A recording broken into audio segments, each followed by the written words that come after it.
This is Cerebral Cinema. Movies of the mind. The story you're about to hear is true. The names have been changed to protect the innocent.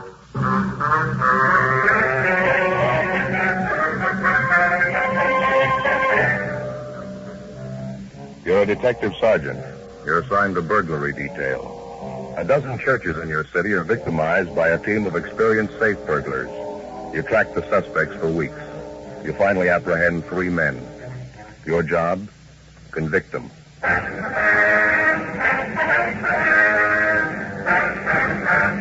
Dragnet, the documented drama of an actual crime. For the next 30 minutes, in cooperation with the Los Angeles Police Department, you will travel step by step on the side of the law through an actual case transcribed from official police files.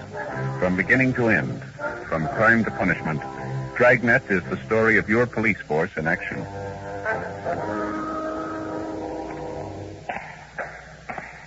It was Sunday, March 5th. It was cloudy in Los Angeles. We were working the day watch out of burglary detail. My partner's Ben Romero. The boss is Captain Wisdom. My name's Friday.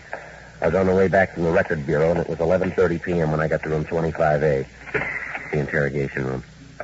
Excuse me, Ben? Yeah, Joe? Got a minute? Yeah, sure. Wait here, Bryson. Back in a minute. All right. Yeah? Let's go out in the hall. How you doing with Bryson? Did he tell you anything? No, he won't admit a thing. How about the other 2 men? No, nothing. They're sitting tight, waiting for their lawyer to show up. Had all 3 of them checked through R&I. Bryson's a 2-time loser, burglary, GTA. His 2 partners served time for robbery. We shouldn't have too much trouble putting them away. We got a good enough collection of physical evidence.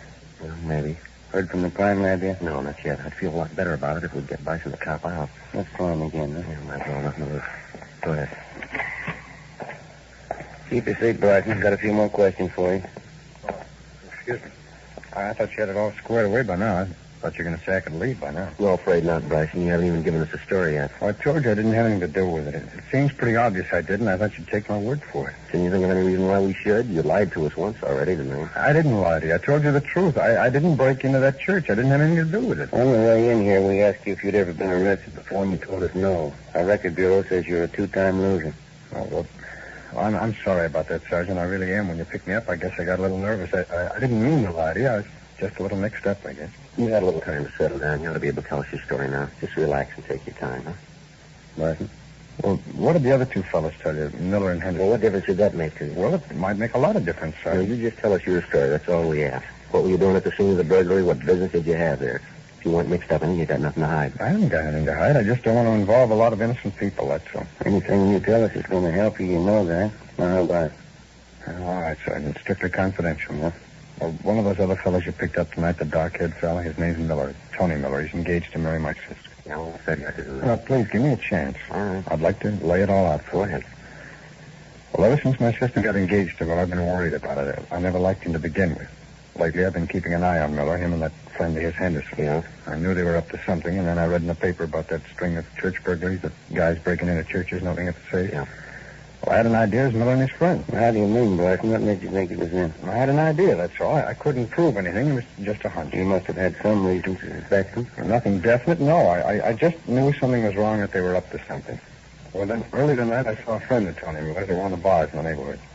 I talked to him a while, and he finally told me that Miller and Henderson were out working a deal. Said they were going to break into a church over on 8th Street and knock over the safe. Well, how come this friend of Miller's let you in on it? Well, I guess he thought I was a pretty close friend of Tony's. He knew Tony was going to marry my sister. Anyway, when I found out about it, I got over to that church as fast as I could. I wanted to find Miller and Henderson and try and talk them out of it. I didn't want any guy who was going to marry my sister getting into trouble like that. But, maybe going to jail for burglary. No, Miller's been in jail before. I suppose you knew that. Yeah, I knew it, but that was before he was engaged to my sister. You met Miller and Henderson outside the church, did you? No, I was too late. They'd already broken into the place. So I went around the back of the church, and I saw one of the stained glass windows was broken where they'd gotten in. I climbed up on the sill there, and I could see them working inside. It was some kind of a small back room. They were working on the safe, both of them, Miller and Henderson. That's so. What'd you do then? Well, I tried to talk them out of it. They wouldn't listen. Mm-hmm. I suppose you can prove your story. I mean, that friend you met in the bar, the one who tipped you off about the burger, I guess he'd be willing to back up your story. Well, I'm not sure, Sergeant. He might lie. He might not want to get involved. How about Miller and Henderson? They'll back it up, won't they? If you weren't involved in the deal, there wouldn't be any reason for them to implicate you, would Well, Tony Miller thinks it's my fault he's in jail. He hates me. You can't take his word for anything. Probably the first thing he'd do is lie about it, and Henderson, too. Well, and who you got to corroborate your story? Well, maybe nobody, but it's the truth. I swear to you it's the truth. I'll tell the same thing in court if I have to. They gotta believe me. You're asking a lot, Matthew. That's the way it happened, so help me. Yeah. Now, tell me the truth, Sergeant. You know I didn't have a hand in it. If it goes to court, they couldn't convict me, could they?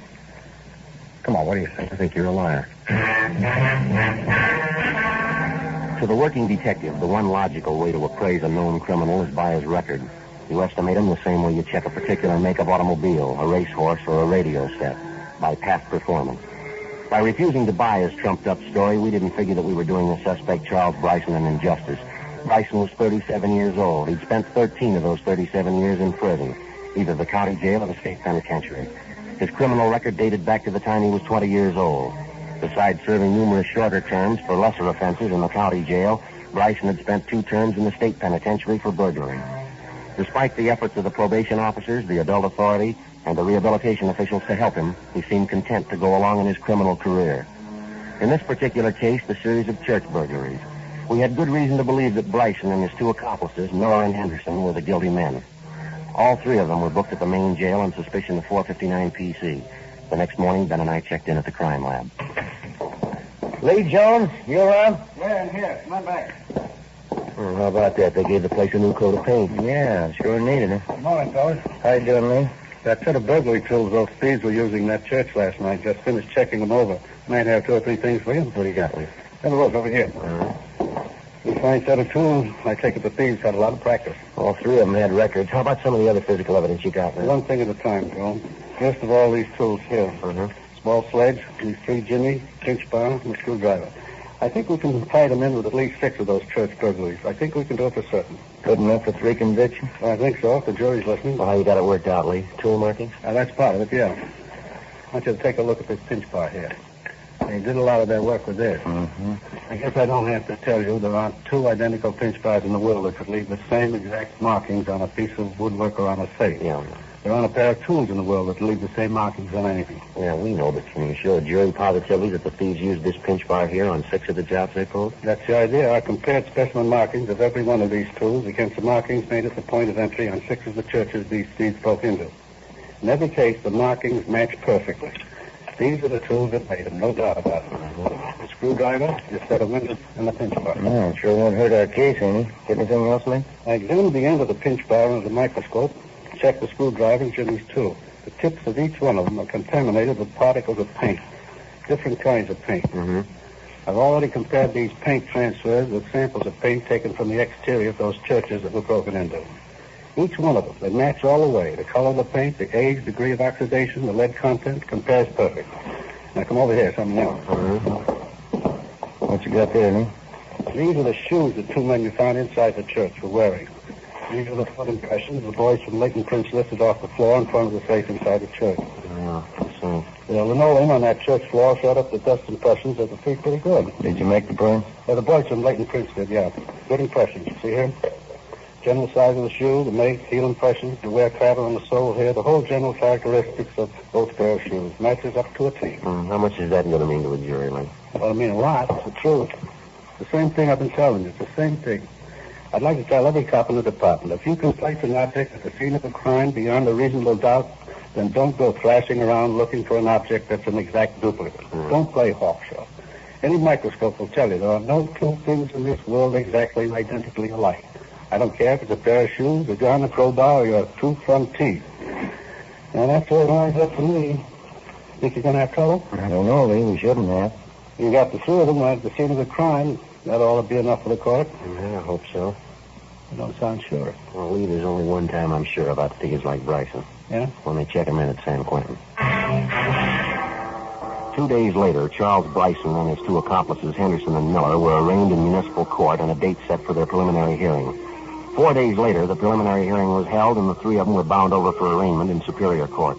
In the weeks that followed, before their arraignment and Superior Court trial, Ben and I worked along with the district attorney's office preparing the case against the 3 men, taking statements, running down additional evidence, checking and rechecking, piecing together the facts which we hoped would earn a conviction for each of the criminals. We weren't positive that had happened. The strongest part of our case was going to come out of the crime lab, the testimony of Lee Jones. And we knew as well as Lee did that Generally speaking, juries are not too much in sympathy with scientific fact when it has to do with physical evidence. Generally, they don't follow technical cases too well. We also knew that the three defendants had a good lawyer, a clever one. Getting convictions wasn't going to be easy. The trial opened in Superior Court June 2nd. Ben and I testified when we were called on. On the morning of June 9th, the jury retired to deliberate. Late that afternoon, we got a call from the Hall of Justice. Yes, Mitty. Yeah. Both of them, huh? I see, Well, that's life, I guess. Yeah, thanks. Jury's back, Joe. They came up with a verdict. What's the story? Henderson and Miller, they found them both guilty, first-degree burglary. Yeah, what about Bryson? They let him go. Well, maybe it was no great shock to us, but after the time and effort we put in on the case, it was a disappointment. The worst of the three criminals had been set free. At the trial, Bryson had taken the stand and told the court the same cock and bull story he'd told Ben and I, that he'd gone to the church, the scene of the burglary, to plead with Henderson and Miller not to commit the crime. Bryson had a good personality and a fast line of talk. It wasn't hard to see how he could convince a jury that he was only an innocent bystander. The biggest obstacle that stood in the way of convicting Bryson was that the prosecution, the district attorney, according to law, could not call to the attention of the jury Bryson's previous criminal record, especially his 2 prior convictions for burglary. To them, because of the limitations of the law, he was presented as a private citizen with as much integrity and as clean of any previous guilt as you or your neighbor. Henderson and Miller were committed to the state penitentiary to serve sentences as prescribed by law, and Charles Bryson, shortly after the trial, left the city. 2 months passed. Saturday, August 8th, I started on my vacation. 2 weeks later, on August 22nd, I checked back in for work. Hi, Joe. Good to see you. Hi, Jim. What's been doing? Oh, not too much. How'd the vacation go? Well, pretty good, thanks. Mother and I went up north to visit some relatives up in Marin County. It was a nice trip for her. She hadn't been feeling too well, you know. Oh, it's too bad. Get any fishing done? A little, yeah. That's sure beautiful country up here. You been around? No, he took off today. He's been putting in some full days while you've been gone. Yeah, that's all. Anything special doing? Oh, nothing too big. String of chain store burglaries, south end of town. I've been working along with Ben. Yeah. Giving you much trouble? It's been going a couple of weeks. Not getting any better. We're beginning to feel the pressure a little. Well, how's it stand? Any leads on the suspect? Just one. Yeah? A guy by the name of Charles Bryson. When our suspect, Charles Bryson, left Los Angeles after his trial some 3 months before, we had reports that he was headed east for the city of Memphis, Tennessee. In subsequent weeks, we had word that he was also seen in St. Louis, Missouri, where police officers had him under surveillance as a possible suspect in a robbery there. On or about August 10th, the St. Louis police lost track of Bryson. A week later, the newest series of burglaries began throughout Los Angeles. The thief's M.O. matched that of Bryson down to the last detail. The places burglarized were chain stores, supermarkets generally. The method of entry was the same, prying open a back window with a pinch bar or similar tool. The manner in which the safes were opened in the various business places, that matched too. So did 5 sets of foot impressions found at the scene of 5 different burglaries, each of them made by a man wearing tennis shoes. The operation corresponded exactly to the way Bryson worked. But there was one big hitch in the investigation. Nobody could be sure Bryson was back in town. No one had seen him. No one had heard from him. Monday, August 24th, 8 a.m. Got us running in circles so far, Joe. I can't figure it. I bet lunch money is Bryson, but we can't even start to prove Well, it. how about the people in town Bryson runs with? They all been checked out? The one we know about, yeah. His friends, relatives, always know him hanging out. We've been over it every inch of the way. If anybody knows, they're not saying. There's no trace of them. Yeah, that's a possibility. Maybe we're wrong. Go ahead. What do you mean maybe we're wrong? Well, the only lead we've got is the M.O. Bryson isn't the only thief who operates that way. It could be another man using the same system. Yeah, we thought about that. You ran a check through the stats office? Yeah, The only known burglars in our records who operate like Bryson are either in jail or out of town or they're dead. We checked it through a couple of times. Keeps coming out the same way. Bryson's the only strong lead we got. Yeah, but I got it. Burglary Friday. Yes, sir. You know, Sir Sergeant Tabor's out right now. Is there any message? Well, I guess about 10 minutes. Yes, sir. Right. I'll tell him. Thank you. You're sure the M.O. on all these jobs matches Bryson, huh? All the way. That's what's got me stumped. If the guy is pulling these jobs and he is in town, somebody should have spotted him. These chain stores he's hitting. We've had stakeouts on him for 10 days. I've got every informant we know watching for Bryson, and not a sign. Hopefully a minute ago, Jim said they'd call back. Oh, thanks. Got this teletype this morning. I've got nothing from San Quentin. Might be a line on Bryson. Let me see. An answer on that mail watch we asked him for. What angle's this, Ben? You remember church burglaries, Miller and Henderson, do this in at San Quentin? Oh, yeah. You asked Clinton for a mail watch on both of them, did you? Yeah, I figured there was a chance Bryson might write to him. Looks like it got us a lead. Well, what have they got there? Well, it's from the warden's office, and so it says, regarding your request on information concerning Charles Bryson, on August 22nd, Anthony Miller, our number 172156J, received letter from person signing himself George Cameron. Contents of letter suspicious. Cameron. That mean anything to you? I just checked Bryson's package again down at R&I. Cameron was his mother's maiden name. Bryson's used it as an alias before, quite a few times. How about the return address on the letter, Ben? Los Angeles? Main post office, general delivery. Monday, 10 a.m. We alerted the post office detail and arranged for a mail watch on all incoming letters through general delivery addressed to Charles Bryson, George Cameron, or to another of the suspect's known aliases. A week passed. No sign of Bryson, no trace of any of his correspondence through general delivery. Another week went by. 2 more chain store burglaries. The M.O. in each case was the same. It matched closely to Bryson's known working habits. But despite our precautions and the close check we maintained on his friends and his known hangouts, the suspect still remained unseen and unheard from. On September 9th, an informant of Ben's called us at the office and told us he thought he'd seen Bryson the night before. Yeah, Matty, where was that? Yeah, right, we'll check it, thank you. Bye.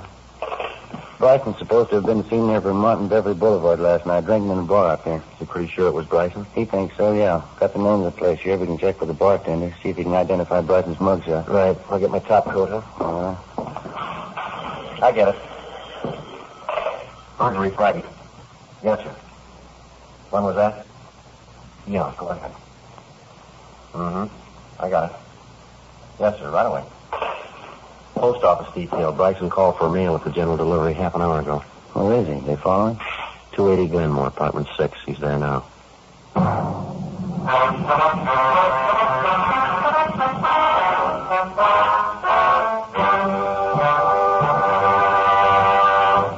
You are listening to Dragnet, authentic stories of your police force in action.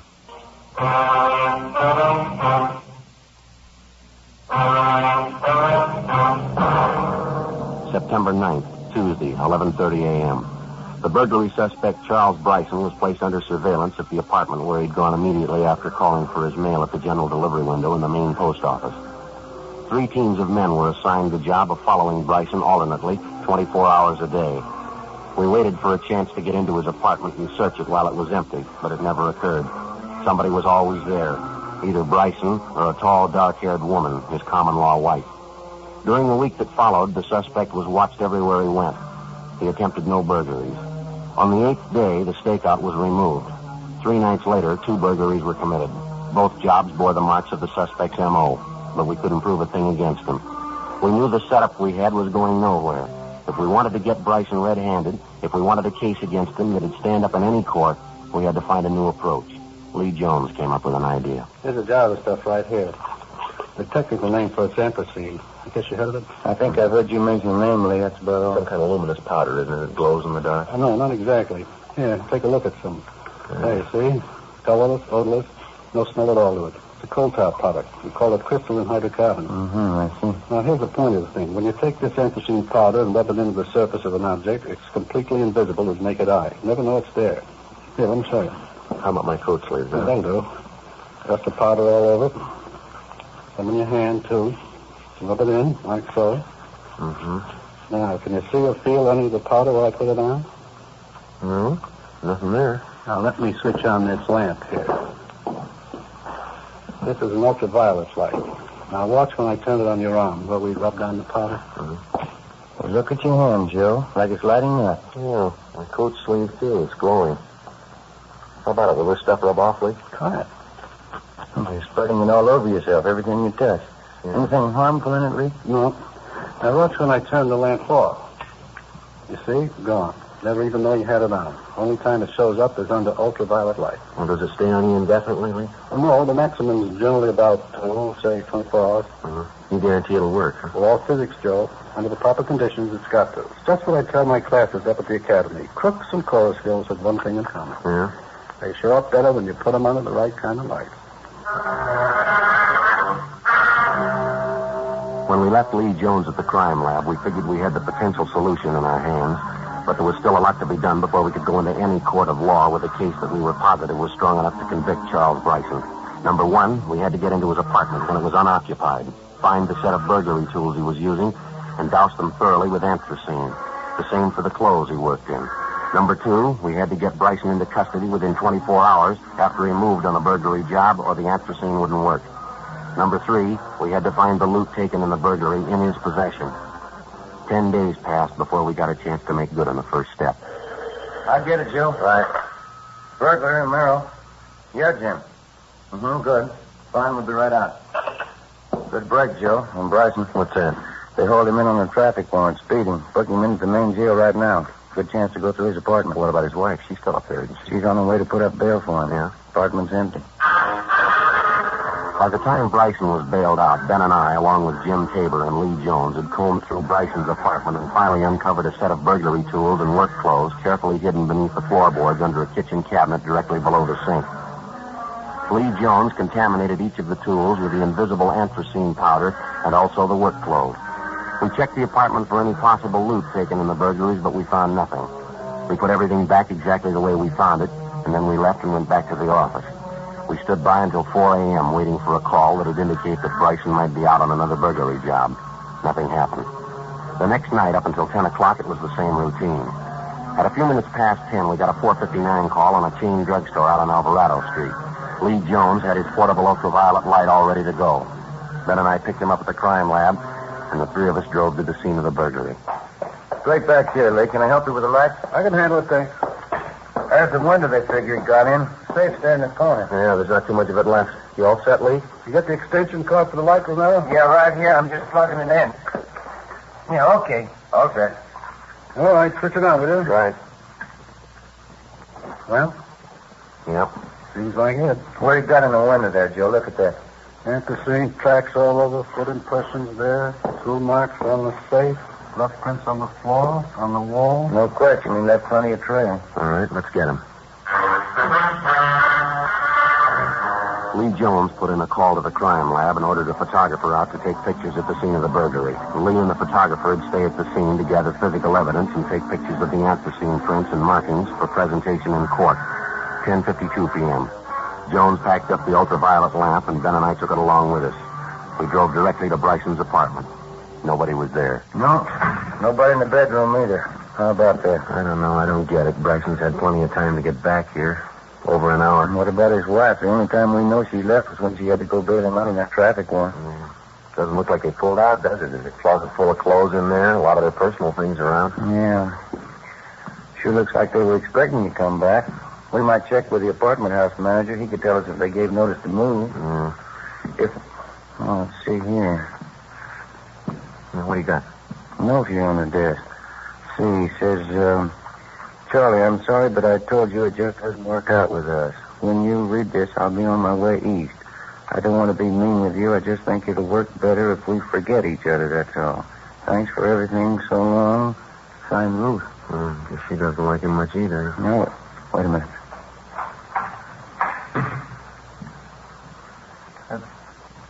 What are you doing? Police officers, Bryson. I'd like to talk to you for a minute. Oh, I know who you are. I remember. What do you want? Ben, you want to plug in that light? Yeah, the outlet right over here. What is all this? You said you wanted to talk to me. What's it all about? You all set, Ben? Just a minute. All right, okay, turn it on. What are you doing? Hey, what are you trying to do to me? You've done it all to yourself, mister. Lit up like a Christmas tree, Joe. It's all over him, head Hey. to foot. The clothes, your hands. What is it? There's light glowing all over them. What are you doing? It's a chemical, Bryson. Harmless. Same stuff you left all over the drugstore tonight. Pack up, Ben. Come on, let's go, Bryson. I don't understand it. What's this whole thing all about? You'll understand it. Here. Huh? A note for you. Oh.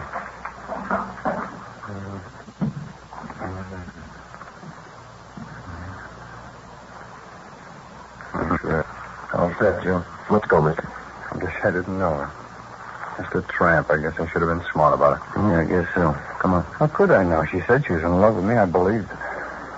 What am I going to say when they ask me? All our friends are all going to ask me. They'll say, what happened to Ruth? I'll say, what happened this time? What am I going to say happened this time? What are you going to say to the jury this time?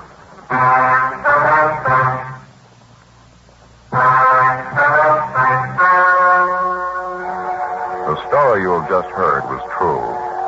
The names were changed to protect the innocent. On December 10th, trial was held in Superior Court, Department 86, City and County of Los Angeles, State of California. In a moment, the results of that trial.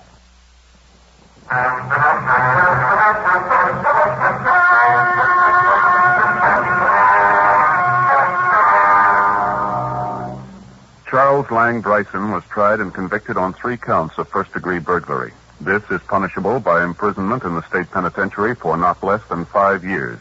However, due to his previous convictions on this and other felony counts, Bryson was judged an habitual criminal. He was sentenced to spend the rest of his natural life in the state penitentiary.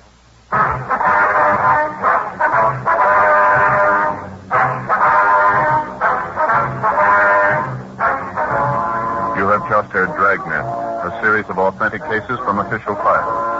Technical advice comes from the Office of Chief of Police W.H. Parker, Los Angeles Police Department. Cerebral Cinema hopes you have enjoyed this movie of the mind.